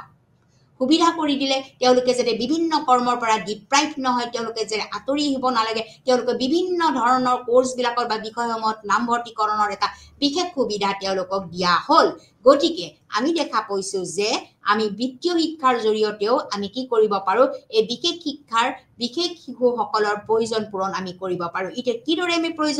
পূৰণ কৰিব পাৰো তাৰ বাবে আমাৰ বিভিন্ন ধৰণৰ প্ৰতিষ্ঠান আছে বিভিন্ন ধৰণৰ অনুষ্ঠান আছে এই বিভিন্ন ধৰণৰ প্ৰতিষ্ঠানৰ ক্ষেত্ৰত প্ৰথমটো অনুষ্ঠানে হৈছে আমাৰ নতুন দিল্লীত অৱস্থিত শাৰীৰিক সহায়ৰ বাবে আমাৰ ঠাইযকৰণ অৰ্থাৎ institute for the physically handicap যিসকল শাৰীৰিকভাৱে বাধাগ্ৰস্ত শিশু আছে এই বাধাগ্ৰস্ত শিশুসকলৰ এটা বিশেষ সহায় প্ৰদান কৰিবৰ বাবে আমাৰ নতুন দিল্লীত কি কৰা হৈছে এটা অনুষ্ঠান আৰু প্ৰতিষ্ঠান স্থাপন কৰা হৈছে ইয়াৰ উপৰিও আমাৰ দ্বিতীয়টো এটা অনুষ্ঠান আমাৰ স্থাপন কৰা হৈছে আমাৰ ভাৰতবৰ্ষৰ ডেৰাডুনত যিটো দৃষ্টিশক্তিৰ ৰাষ্ট্ৰীয় সংযম অৰ্থাৎ যিসকলে চকুৰে দেখা নাপায় বা যিসকলে কম দেখে তেওঁলোকে দৃষ্টিৰ কাৰণে তেওঁলোকক আমি বাধাগ্ৰস্ত হিচাপে সমাজত তেওঁলোকে কি লাভ কৰিছে সমাজত এটা স্বীকৃতি আছে যে তেওঁ ভালদৰে চকুৰে দেখা নাপায় বা তেওঁ অন্ধ বা তেওঁৰ চকুৰ কিবা অসুখ আছে তেওঁ বিভিন্ন কাৰণত তেওঁলোকৰ চকুৰ ভালদৰে তেওঁলোকে দেখিবলৈ নাপায় তেওঁলোকে দূৰৰ বস্তু দেখিবলৈ নাপায় এনেকুৱা বিভিন্ন ধৰণৰ সমস্যা যিবিলাকক আমি দৃষ্টি সম্বন্ধীয় সমস্যা বুলি কওঁ এই দৃষ্টি শক্তিৰ লগত সম্বন্ধ থকা বিষয়টো আমাৰ ৰাষ্ট্ৰীয় দৃষ্টি শক্তিৰ ৰাষ্ট্ৰীয় সংগম আমাৰ যিটো ডেৰাডুনত আমাৰ ইয়াৰ কাৰ্যালয় আমাৰ কি কৰা হৈছে নিৰ্মাণ কৰা হৈছে ইয়াৰ উপৰিও আমাৰ কিছুমান এনেকুৱা বাধাগ্ৰস্ত আছে যিটো অৰ্থনৈতিকভাৱে অক্ষম যিটো এই অক্ষম ছাত্ৰ-ছাত্ৰীসকলৰ বাবে আমাৰ কলিকতাত ৰাষ্ট্ৰীয় সংযম বুলি এটা আমাৰ অনুষ্ঠান বা প্ৰতিষ্ঠান স্থাপন কৰা হৈছে যিবিলাকক আমাৰ যিবিলাকৰ গাঁঠি বা মাংসপাখি এনেকুৱা বিভিন্ন ধৰণৰ জটিলতাৰ বাবে তেওঁলোকে বাধাগ্ৰস্ততা হিচাপে সমাজত স্থান লাভ কৰিছে যিটো অৰ্থনৈতিক অক্ষম কলকাতাত আমাৰ এই ৰাষ্ট্ৰীয় সংগম আমাৰ এটা কি আছে আমাৰ অনুষ্ঠান আছে যাৰ জৰিয়তে এই বিশেষ শিশুসকলৰ আমাৰ বিত্তীয় শিক্ষাৰ জৰিয়তে তেওঁলোকৰ কিনো বিশেষ প্ৰয়োজন আছে এই প্ৰয়োজনটো তেওঁলোকে পূৰণ কৰিব পাৰে ইয়াৰ উপৰিও আমাৰ মানসিকভাৱে যিবিলাক বিকলাংগ আছে যিটো আমাৰ সেকেন্দ্ৰাবাদৰ ৰাষ্ট্ৰীয় প্ৰতিষ্ঠানত আমাৰ কি কৰা হৈছে মানসিকভাৱে বিকলাংগ শিশুসকলৰ বাবে এটা প্ৰতিষ্ঠান গঢ়লৈ উঠিছে যিটো প্ৰতিষ্ঠানৰ জৰিয়তে এই মানসিক বাধাগ্ৰস্ত শিশুসকলক কিদৰে তেওঁলোকক সুৰক্ষা প্ৰদান কৰি পেলাই তেওঁলোকক বৃত্তিমূলক শিক্ষা ব্যৱস্থা দি পেলাই তেওঁলোকৰ বিশেষ প্ৰয়োজনটো পূৰণ কৰিব পৰাৰ বাবে এক দিহা পৰামৰ্শ হাতত লোৱা হৈছে ইয়াৰ উপৰিও আমাৰ মুম্বাইত আছে কি প্ৰতিবন্ধী শ্ৰৱণ শক্তিৰ ৰাষ্ট্ৰীয় সাহস আমাৰ যিবিলাক প্ৰতিবন্ধী শিশু আছে এই প্ৰতিবন্ধী শিশুসকলৰ যিবিলাক ভালদৰে কাণেৰে নুশুনে যিবিলাকক আমি বেঙা বা কলা বুলি কওঁ কিছুমানে ক'ব পাৰে কিন্তু কাণেৰে নুশুনে কিছুমানে কাণেৰে শুনে কিন্তু ক'ব নোৱাৰে গতিকে এনেকুৱা প্ৰতিবন্ধী শিশুসকলক ৰাষ্ট্ৰীয় পৰ্যায়ৰ পৰা সহায় সাহায্য কৰিবৰ বাবে বা বৃত্তিমূলক শিক্ষা ব্যৱস্থা গ্ৰহণ কৰিবৰ বাবে আমাৰ মুম্বাইত কি কৰা হৈছে প্ৰতিবন্ধী মুম্বাই শ্ৰৱণ শক্তিৰ এটা ৰাষ্ট্ৰীয় কেন্দ্ৰ গঢ় লৈ উঠিছে ইয়াৰ উপৰিও তাৰ পৰৱৰ্তী পৰ্যায়ত হৈছে RCI প্ৰশিক্ষণ কেন্দ্ৰ আৰু গৱেষণা কোটাৰ NIE এইকেইটা হৈছে আমাৰ কি বিত্তীয় শিক্ষা ব্যৱস্থা বিশেষভাৱে ছাত্ৰ ছাত্ৰীসকলক দিয়া যে ৰাষ্ট্ৰীয় আমাৰ ৰিহেবিলিটেশ্যন কাউন্সিল আমাৰ যেটো কোৱা হয় RCI rehabilitation council of India য'ত বাধাগ্ৰস্ত শিশুসকলৰ বিভিন্ন প্ৰকাৰৰ সহায় সুবিধা আৰু বিশেষ শিশুসকলৰ প্ৰয়োজন পূৰণ কৰিবৰ বাবে কিছুমান গৱেষণামূলক বিষয়বস্তু তেওঁলোকক কি কৰা হয় গৱেষণা কৰা হয় তেওঁলোকে কোনটো বিষয়ত কিদৰে বাধাগ্ৰস্ততা হৈছে এই বাধাগ্ৰস্ততাৰ বাবে তেওঁলোকক কি ধৰণৰ আমি বৃত্তিমূলক শিক্ষা ব্যৱস্থা দিব পাৰিম এই বিভিন্ন ধৰণৰ শিক্ষামূলক বিষয়ৰ ওপৰত বা গৱেষণা কৰি পেলাই তেওঁলোকক কি কৰা হৈছে বৃত্তীয় শিক্ষাৰ প্ৰয়োজন পূৰণকৰণৰ বাবে আগবাঢ়ি অহা হৈছে গতিকে RCI প্ৰশিক্ষণ আৰু গৱেষণা কোটাৰ বাবে আমাৰ NIE এটা গুৰুত্বপূৰ্ণ পদক্ষেপ হাতত লৈছে আৰু একাধিক বিকলাংগতা যেটোক আমি মাল্টিপল ডিসেবিলিটিজ বুলি কওঁ বহু বিকলাংগ বিভিন্ন ধৰণৰ আমাৰ বৰ্তমান সময়ত Right the Persons with Disabilities 2016 আমাৰ যিখন ৰাষ্ট্ৰীয় বাধাগ্ৰস্ত আইন 2016 চন এই 2016 চনৰ যিখন আমাৰ বাধাগ্ৰস্ত আইন আছে এই আইনখনৰ মতে আমাৰ 21 প্ৰকাৰৰ বাধাগ্ৰস্ত আছে আমাৰ তাৰ আগতে আমাৰ PWD the Persons with Disabilities যিখন এক আছে তাত আমাৰ তিনি প্ৰকাৰৰ বাধাগ্ৰস্ততা আমাৰ ভাৰতবৰ্ষৰ সমাজত আমি কি কৰিছিলো উত্থাপন কৰিছিলো কিন্তু আমাৰ 2016 চনৰ পৰা Right the Persons with Disabilities 2016 ৰ যিখিনি বিষয়বস্তু আছে এই বিষয়বস্তুসমূহৰ ওপৰত আমি আলোচনা কৰিবলৈ বা অধ্যয়ন কৰিবলৈ বা তেওঁলোকৰ বিশেষ প্ৰয়োজন পূৰণ কৰিবৰ বাবে আমাৰ একাধিক বিকলাংগৰ যেটো আমাৰ প্ৰতিষ্ঠান আছে এই প্ৰতিষ্ঠানটো আমাৰ কোড আছে চেন্নাইত আছে এতিয়া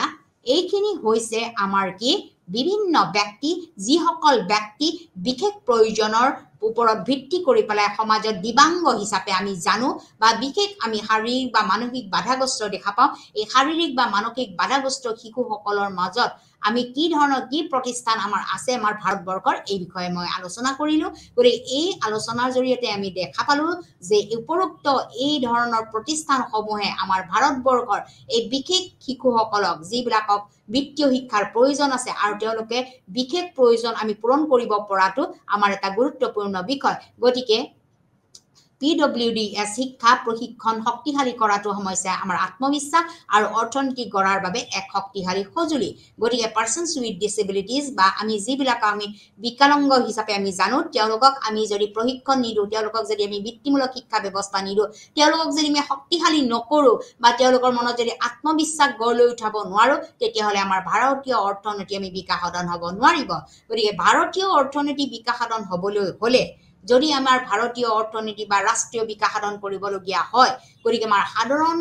যিবিলাক ব্যক্তি আছে সাধাৰণ ব্যক্তিৰ লগতে আমাৰ Persons with Disabilities বাধাগ্ৰস্ত সকলক আমি তেওঁলোকক আমি শক্তিশালী কৰি তোলাৰ বাবে বা আত্মবিশ্বাসী কৰি তুলি পেলাহে আমি ভাৰতীয় অৰ্থনীতি আমি শক্তিশালী কৰি তুলিব পাৰিম আৰু আমি শক্তিশালী সঁজুলি হিচাপে আমি সেই কাৰণে গ্ৰহণ কৰিব লাগিব গতিকে আমি আকৌ যিবিলাক Persons with Disabilities আছে এই ডিসেবিলিটিজ বিলাকক যত্ন লবলৈ আমাৰ জনশক্তি প্ৰস্তুত কৰিব লাগিব কিদৰে আমি জনশক্তি প্ৰস্তুত কৰিম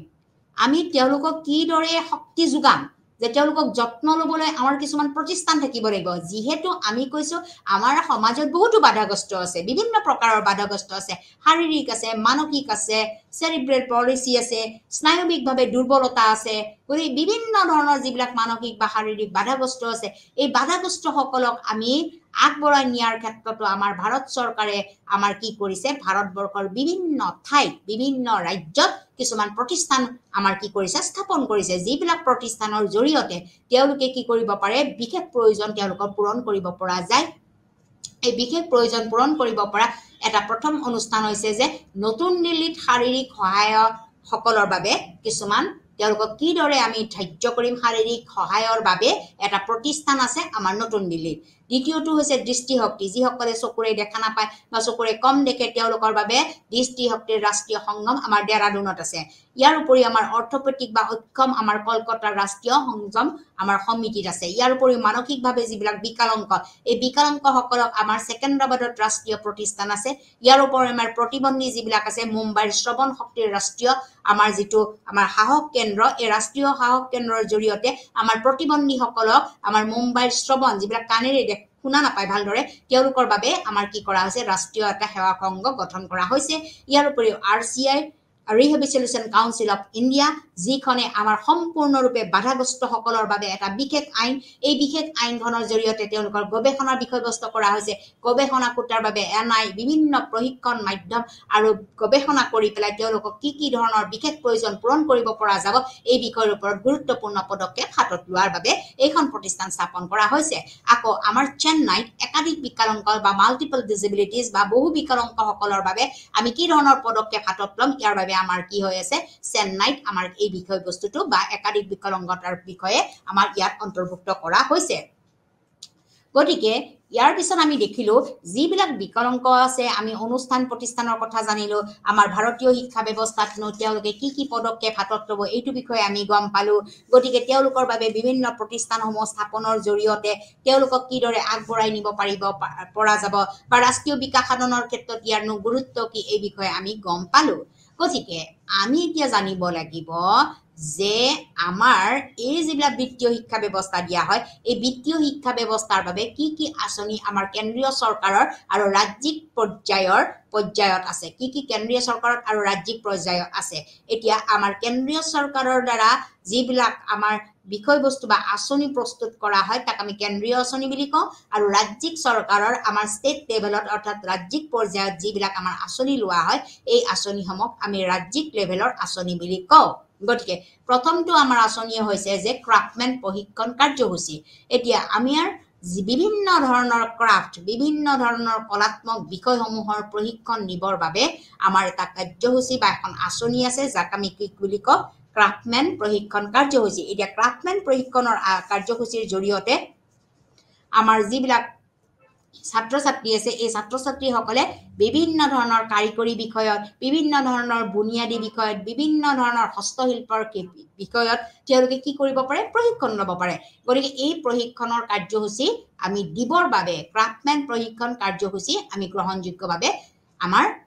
কেন্দ্ৰীয় চৰকাৰ আৰু ৰাজ্যিক চৰকাৰৰ ভিত্তিত এখন আঁচনি প্ৰস্তুত কৰা হৈছে ইয়াৰ উপৰিও আমাৰ এপ্ৰেণ্টিছশ্বিপ প্ৰশিক্ষণ আমাৰ যিবিলাক বিভিন্ন ধৰণৰ বৃত্তিমূলক আমাৰ বিষয় থাকে এই বৃত্তিমূলক বিষয়সমূহ একেলগে সামগ্ৰিকভাৱে আগবঢ়াই নিবৰ বাবে আমাৰ এণ্টাৰপ্ৰেনিয়ৰশ্বিপ প্ৰশিক্ষণ ব্যৱস্থা আমাৰ আছে যিটো ব্যৱস্থাৰ জৰিয়তে প্ৰত্যেকজন আমাৰ যিবিলাক ছাত্ৰ ছাত্ৰী আছে প্ৰত্যেকজন ব্যক্তিয়ে বিশেষকৈ আমাৰ বৃত্তিমূলক শিক্ষাৰ ক্ষেত্ৰত ভিন্ন বিষয়ৰ তেওঁলোকে প্ৰশিক্ষণৰ ব্যৱস্থা গ্ৰহণ কৰিব পাৰে ইয়াৰ উপৰিও আমাৰ উন্নত ধৰণৰ আমাৰ ভিটি অৰ্থাৎ ভকেশনাল আমাৰ ট্ৰেইনিং আছে উন্নত মানদণ্ডৰ যিবিলাক উন্নত মানদণ্ডৰ আমাৰ যিবিলাক বৃত্তিমূলক প্ৰশিক্ষণ আছে এই প্ৰশিক্ষণৰ জৰিয়তে আমাৰ কি কৰা হয় 1977 চনত 1997ত আমাৰ কি কৰা হৈছিল 1977ত আমাৰ কি কৰা হৈছিল আমাৰ কেন্দ্ৰীয় চৰকাৰ উভয় ৰাজ্যিক চৰকাৰত আমাৰ কি কৰা হৈছিল আমাৰ আন্তঃৰাষ্ট্ৰীয় পৰ্যায়ত ইউনাইটেড নেশ্যনছ অফ আমেৰিকা যিটো বিকাশ সাধনৰ এটা কেন্দ্ৰ আছে এই কেন্দ্ৰৰ জৰিয়তে কিছুমান আমাৰ আঁচনি বা কাৰ্যসূচী হাতত লোৱা হৈছিল যি কাৰ্যসূচীত আমাক কি কৰা হৈছিল প্ৰত্যেকজন ব্যক্তিক আমি কৌশলপূৰ্ণভাৱে আগবঢ়াই নিয়াৰ ক্ষেত্ৰত আমাৰ গুৰুত্বপূৰ্ণ পদক্ষেপ হাতত লোৱা হৈছিল ইয়াৰ উপৰিও আমাৰ পৰৱৰ্তী পৰ্যায়ত এনেকুৱা কিছুমান আমাৰ আঁচনি আমি হাতত ল'ব পাৰো বা স্কিম আমি হাতত ল'ব পাৰো যিটো আমাক সহায় কৰিব NGO বিলাকে আমাৰ NGO বিলাকে সাধাৰণতে কি কৰে আমাৰ নন গভৰ্ণমেণ্ট অৰ্গেনাইজেশ্যন বুলি যাক কোৱা হয় এই NGO বিলাকৰ বহুতো ভূমিকা আছে আমাৰ বৃত্তিমূলক শিক্ষাৰ প্ৰশিক্ষণৰ ক্ষেত্ৰত আমাৰ নন গভৰ্ণমেণ্ট অৰ্গেনাইজেশ্যন বা আমাৰ যিবিলাক আমাৰ কোনো ধৰণৰ তেওঁলোকৰ অৰ্থনৈতিক বা তেওঁলোকে চৰকাৰৰ লগত আমি নিয়োজিত নহয় গতিকে নন গভৰ্ণমেণ্ট অৰ্গেনাইজেশ্যন অৰ্থাৎ বেচৰকাৰী সংস্থা এই বেচৰকাৰী সংস্থাসমূহে আমাৰ সময়ে সময়ে কি কৰা হৈছে বিভিন্ন বিষয়ৰ ওপৰত প্ৰশিক্ষণ দি পেলাই তেওঁলোকে আমাৰ সমাজত বিকাশ সাধন ব্যক্তিসকলক নিজকে আত্মনিৰ্ভৰশীল হোৱাৰ লগতে আমাৰ সমাজখন বা দেশৰ বিকাশ সাধনৰ কথা আমাৰ চিন্তা চৰ্চা কৰিছে গতিকে প্ৰথমটো বিকাশ সাধনৰ কথা হৈছে যে কলাত্মক বিষয়সমূহ তেওঁলোকৰ বা ক্ৰেফ্টৰ বা হস্তবিদ্যাসমূহৰ বিকাশসমূহ কিদৰে ল'ব পাৰিব কেনেকৈ হস্তবিদ্যাৰ ৰুমসমূহ আমি গঠন কৰিব পাৰোঁ তাৰ উপৰিও আমাৰ যিটো টয়লেট ব্লকছ আছে বা বিভিন্ন ধৰণৰ শৌচাগাৰৰ ব্যৱস্থা আমি কিদৰে কৰিব পাৰোঁ আমি কিদৰে বিশুদ্ধ পানীত যোগান পাব পাৰোঁ বিভিন্ন ধৰণৰ আমাৰ কিদৰে আমাৰ ৰেচিডেন্সিয়েল হোষ্টেল বা আমি যিবিলাক প্ৰবাসী থাকিব বা আমাৰ যিবিলাক ৰেচিডেন্সিয়েল স্কুলবিলাকক কিদৰে বিকাশ সাধন কৰিব কেনেকৈ আমাৰ শিক্ষকৰ ৰুমসমূহ বনাব এই বিভিন্ন ধৰণৰ কাৰ্যসূচীৰ প্ৰশিক্ষণ আমাৰ কি কৰা হয় NGOৰ দ্বাৰা দিয়া হয় অৰ্থাৎ নন গভৰ্ণমেণ্ট অৰ্গেনাইজেশ্যনৰ দ্বাৰা এইবিলাক বিষয়বস্তু আমাৰ হাতত দিয়া হয় ইয়াৰ উপৰিও ছাত্ৰ ছাত্ৰীসকলৰ দক্ষতা বিকাশ সাধনৰ বাবে আমাৰ কি কৰা হয় কিছুমান উদ্যোগ গঢ় লৈ উঠে আৰু এই উদ্যোগসমূহ আমাৰ গঢ় লৈ উঠাৰ মূলতে হৈছে যে আমাৰ দক্ষতা বিকাশ সাধন কৰা আৰু লগতে কি কৰা হয় আমাৰ উদ্যোগসমূহ ভালদৰে নিয়াৰিকৈ পৰিচালিত হ'বৰ বাবে এই উদ্যোগ মন্ত্ৰালয় বুলি আমাৰ মিনিষ্ট্ৰি অফ দ্য ইণ্ডাষ্ট্ৰি বুলি এটা বস্তু আছে উদ্যোগ মন্ত্ৰালয়ে কি কৰে আমাৰ নিৰ্দেশ দিয়ে যে কি নিৰ্দেশৰ জৰিয়তে তেওঁলোকে কেন্দ্ৰীয় আৰু ৰাজ্যিক পৰ্যায়ত তেওঁলোকে কিছুমান আঁচনি গ্ৰহণ কৰিব যাক কোৱা হয় যে দক্ষতা বিকাশ আৰু উদ্যোগ মন্ত্ৰালয়ৰ কাৰ্যসূচী প্ৰথমটো কাৰ্যসূচী হৈছে আমাৰ কি ক্ৰাফ্টমেন প্ৰশিক্ষণ কাৰ্যসূচী দ্বিতীয়টো হৈছে যে এন্ট্ৰিচিটিক প্ৰশিক্ষণ ব্যৱস্থা তৃতীয়টো হৈছে যে উন্নত আমাৰ ভকেশনাল আমাৰ যিটো বৃত্তিমূলক আমাৰ প্ৰশিক্ষণ ইয়াৰ উপৰি হৈছে যে আমাৰ NGO আৰু যিবিলাক NGO আৰু DO আছে এই VO বিলাকে আমাক কি কৰিব পাৰে ভকেশনাল যিবিলাক অৰ্গেনাইজেশ্যন আছে বা বৃত্তিমূলক সংগঠন আছে এই সংগঠনসমূহেও আমাক কি কৰিব পাৰে ছাত্ৰ ছাত্ৰীসকলক কোনো এটা বৃত্তি গ্ৰহণ কৰি পেলাই সমাজত আগবঢ়াই নিয়াৰ ক্ষেত্ৰত যথেষ্ট পৰিমাণে আমাৰ সহায় কৰে আৰু ইয়াৰ উপৰিও আমাৰ অন্য এটা বিকাশ সাধনৰ বিষয়বস্তু আছে যে দক্ষতা বিকাশ বিভিন্ন ধৰণৰ স্কিল ডেভেলপমেণ্ট কিদৰে আমাৰ দক্ষতা বিকাশ সাধন আমি কৰিব পাৰিম বা উদ্যোগ মন্ত্ৰালয়ে বা উদ্যোগসমূহ আমি কিদৰে আমি গঢ়িব পাৰিম বা আমাৰ মিনিষ্ট্ৰি অফ যাতে ইণ্ডাষ্ট্ৰি আছে এই ইণ্ডাষ্ট্ৰিটো আমাৰ কিদৰে বিকাশ সাধন হ'ব এই বিভিন্ন ধৰণৰ কাৰ্যসূচীসমূহৰ বাবেও আমাৰ কিছুমান পদক্ষেপ হাতত লোৱা হৈছে গতিকে এই পদক্ষেপসমূহ আমি ভালদৰে নিয়াৰিকে আমি পৰিচালিত কৰিবলৈ হ'লে আমাৰ কি লাগিব স্কিল ডেভেলপমেণ্ট বা বিকাশ সাধনৰ কথাটো আমাৰ আহি পৰিব গতিকে আমাৰ এই দক্ষতা বিকাশ আৰু উদ্যোগ মন্ত্ৰালয়ে আমাৰ কি কৰে আমাৰ বিভিন্ন ধৰণৰ আঁচনি প্ৰস্তুত কৰি পেলাই আমাৰ বৃত্তিমূলক শিক্ষা ব্যৱস্থাৰ বাবে আমাৰ ছাত্ৰ ছাত্ৰীসকলক প্ৰস্তুত কৰি তোলে গতিকে আমাৰ ভাৰতীয় শিক্ষা ব্যৱস্থাত যদি বৃত্তিমূলক শিক্ষা ব্যৱস্থা আমি আগবঢ়াই নিব নোৱাৰো তেতিয়াহ'লে আমি কি কৰিব নোৱাৰিম আমি কোনো ধৰণৰ বিষয়বস্তু আমি গ্ৰহণ কৰিব নোৱাৰিম গতিকে ভাৰতীয় শিক্ষা ব্যৱস্থা আমি ভালদৰে আগবঢ়াই নিবলৈ হ'লে আমাৰ কেন্দ্ৰীয়ভাৱে হওক বা ৰাজ্যিক পৰ্যায়তে হওক আমাৰ বিভিন্ন ধৰণৰ আমাৰ কাৰ্যসূচী হাতত ল'ব লাগিব আৰু এই কাৰ্যসূচীসমূহ আমি বৃত্তিমূলক শিক্ষাৰ প্ৰদানৰ জৰিয়তে দি পেলাই আমি জাতীয় বিকাশ সাধনৰ কথা চিন্তা কৰিব লাগিব গতিকে ভাৰতীয় শিক্ষা ব্যৱস্থাত আমাৰ এই যিখিনি নিম্নলিখিত আমি আঁচনি পালো এই আঁচনিসমূহে বিভিন্ন প্ৰকাৰে আমাৰ ৰাষ্ট্ৰীয় পৰ্যায়ত আমাৰ ছাত্ৰ ছাত্ৰীসকলকে ধৰি বিভিন্ন ব্যক্তি কি কৰি আহিছে সহায় কৰি আহিছে গতিকে ভাৰতীয় শিক্ষা ব্যৱস্থাত আমি দেখা পালো কি যে যিকোনো এটা শিক্ষা ব্যৱস্থা গ্ৰহণ কৰাৰ আগমুহূৰ্তত আমাৰ কিছুমান আঁচনি থাকে যি আঁচনিসমূহে আমাক কি কৰিব পাৰে বৃত্তিমূলক শিক্ষা গ্ৰহণ কৰি তেওঁলোকক উপযুক্ত প্ৰশিক্ষণ গ্ৰহণ কৰি পেলাই তেওঁলোকে সমাজখন আগবঢ়াই নিব পাৰে যিহেতু আমাৰ ভাৰতীয় অৰ্থনীতি বহুত পিছপৰা ভাৰতবৰ্ষৰ বহুতো ৰাজ্য এতিয়াও কৃষিভিত্তিক হৈ আছে অৰ্থনৈতিকভাৱে আগবাঢ়ি যাব পৰা নাই গতিকে আমাৰ ৰাষ্ট্ৰীয় বিকাশ সাধন কেতিয়া হ'ব যেতিয়া আমাৰ দেশখন বিকাশ সাধন হ'ব আমাৰ দেশখন কেতিয়া বিকাশ সাধন হ'ব যেতিয়া ব্যক্তিসকলে নিজে নিজৰ ভৰিত তেওঁলোকে থিয় হৈ পেলাই আত্মনিৰ্ভৰশীল হ'ব পাৰিব তেতিয়াহে আমি কি কৰিব পাৰিম আমি বিত্তীয় শিক্ষা ব্যৱস্থাৰ জৰিয়তে তেওঁলোকক আত্মনিৰ্ভৰশীল কৰিব পৰা যায় যেহেতু আমাৰ ভাৰতবৰ্ষত আমাৰ এনেকুৱা কিছুমান ব্যক্তিও আছে আমাৰ যদি 90% ব্যক্তি যদি সাধাৰণ ব্যক্তি আৰু আমাৰ 10% ব্যক্তি আমাৰ কি আছে দিবাংগ হিচাপে আমি স্বীকৃতি পাইছে গতিকে এই দিবাংগসকলকো আমাক সুৰক্ষিত কৰিবৰ বাবে বা দিবাংগসকলকো ভালদৰে আগবঢ়াই নিবৰ বাবে আৰু তেওঁলোকে ৰাষ্ট্ৰীয় বিকাশ সাধনত সহায়প্ৰাপ্ত হ'বৰ বাবে আমাৰ বিভিন্ন ধৰণৰ স্কিম বা আঁচনিসমূহে আমাক সহায় কৰি আহিছে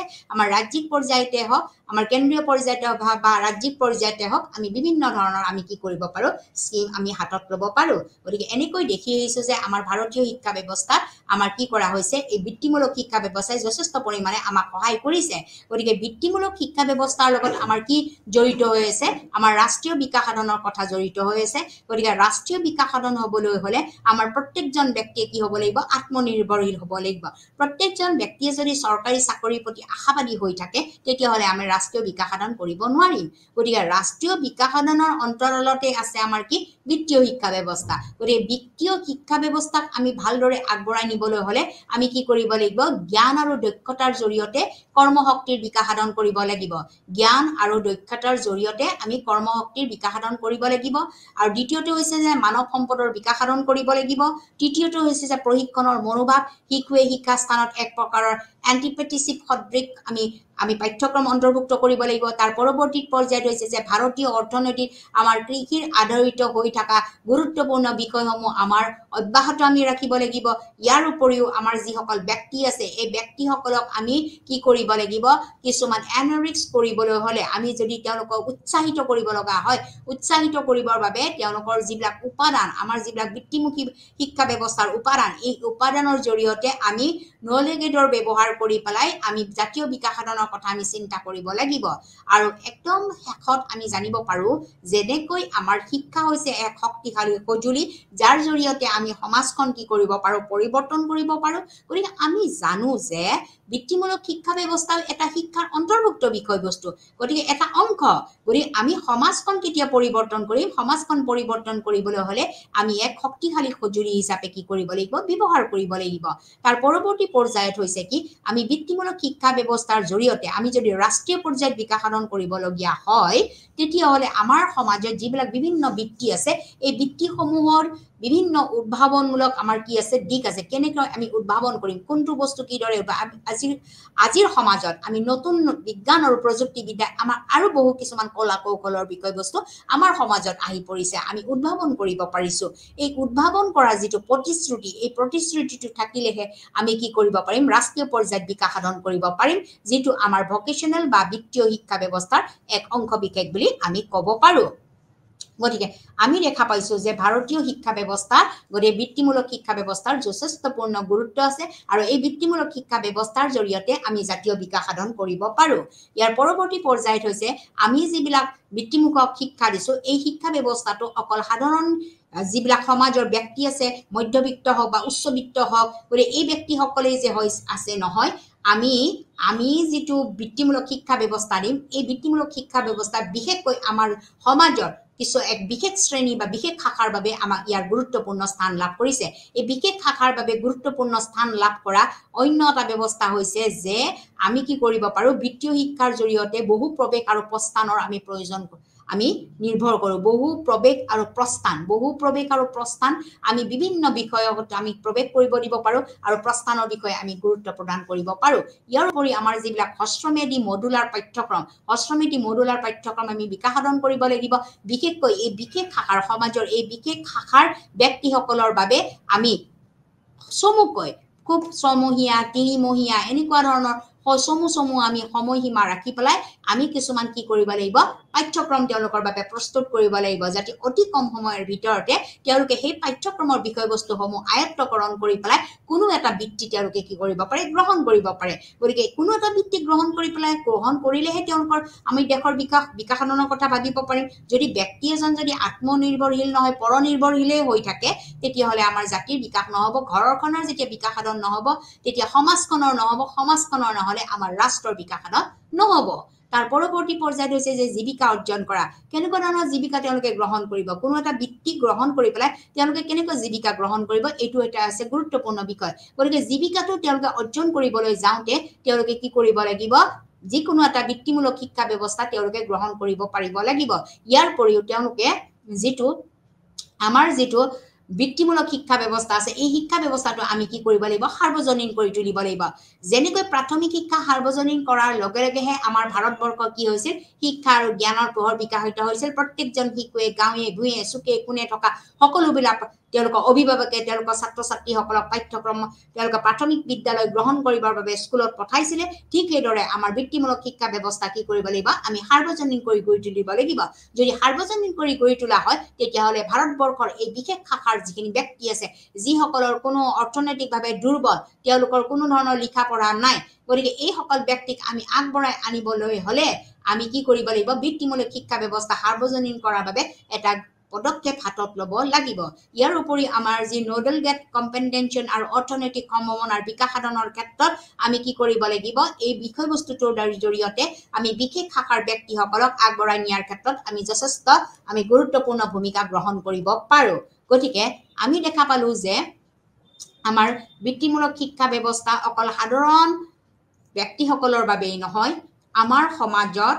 আগতেও কৈছো আমাৰ সমাজত যদি 80% আমাৰ সাধাৰণ ব্যক্তি আছে 20% কিন্তু আমাৰ কি আছে বিভিন্ন শাৰীৰিক মানসিক বা স্নায়বিক বিভিন্ন ধৰণৰ আবেগিক এনেকুৱা আমি দুৰ্বল ব্যক্তি পাওঁ যিসকলক স্পেশাল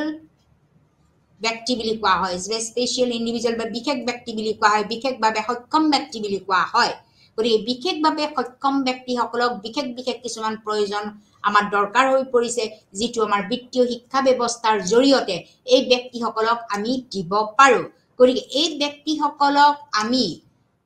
যদি ৰাষ্ট্ৰ বা সমাজখন আগবাঢ়ি যাব লগা হয় এই দিবাংগ সকলকো আমি সাধাৰণ ব্যক্তিৰ সমানে কি কৰিব লাগিব যিকোনো এটা বৃত্তিত নিয়োজিত কৰিব লাগিব যিকোনো এটা বৃত্তিত নিয়োজিত কৰিবলৈ যাওঁতে তেওঁলোকে বৃত্তিমূলক শিক্ষা ব্যৱস্থা গ্ৰহণ কৰিব পাৰিব লাগিব কিন্তু আমি আমাৰ ভাৰতবৰ্ষত দেখা পাইছো যে PWD Act